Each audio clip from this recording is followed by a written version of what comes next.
welcome back to Nothing with Jess. I'm Jess.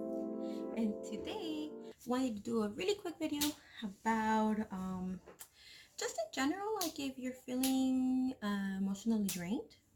I know that happens a lot, especially not just for parenthood, but in adjusting my lens here. I don't know what that's going on, but yeah. Anyways, so yeah, today I wanted to speak about just see you feeling emotionally drained.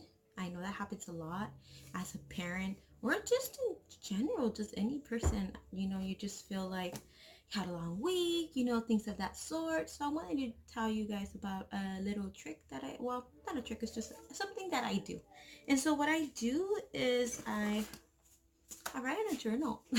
And I remember when I first started doing that, I did that for my first born, and I wrote a journal for him. And so what I would do is I would write, like, when he was barely born, I wrote a little more often. And so how how did it go with him that day, the stress that I felt, or how he made me feel, or how I felt like it was a great day because today we were able to accomplish something new of that sort.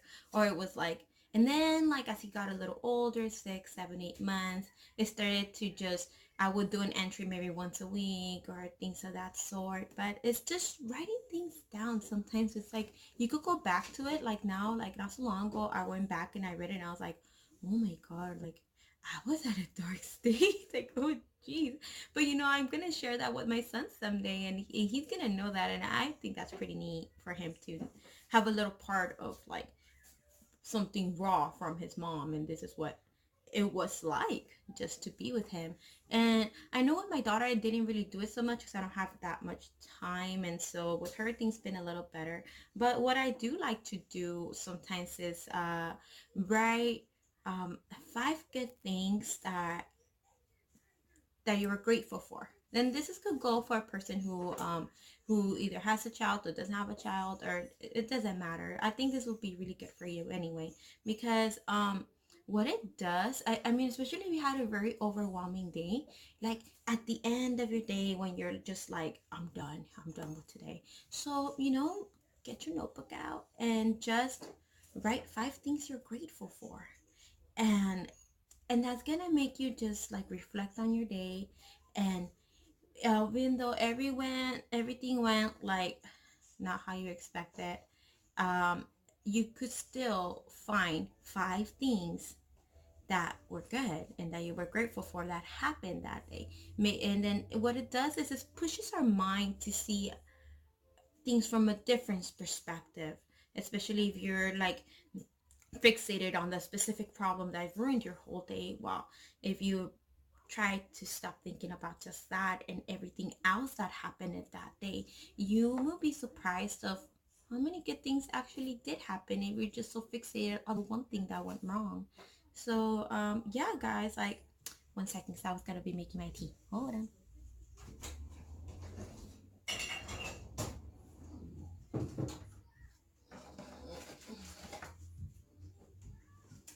Yeah, guys, so that's all I wanted to share with you guys today. It's gonna be pretty short. It's just some something that I like to do that's pretty neat for that's worked for me so far. And it's just it pushes me to think outside the box of my mind, and how sometimes you just think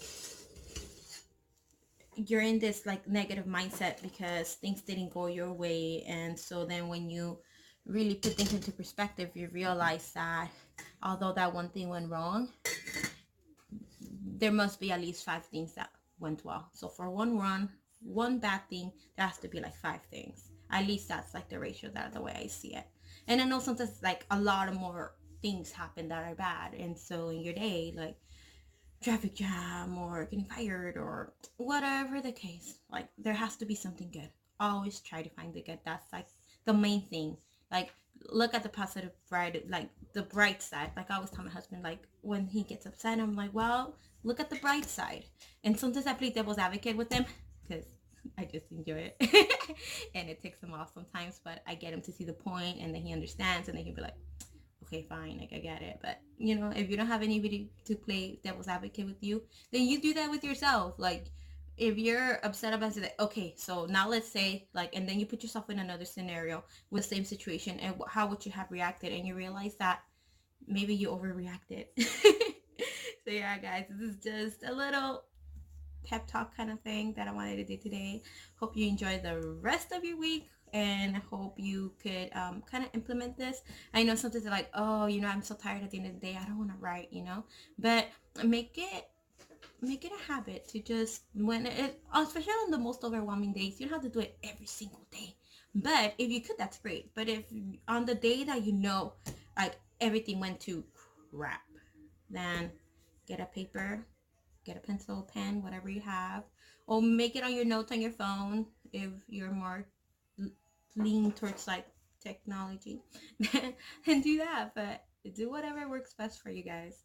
All right, well, hope to see you soon, and let's see what I come up in the next video. Bye, guys.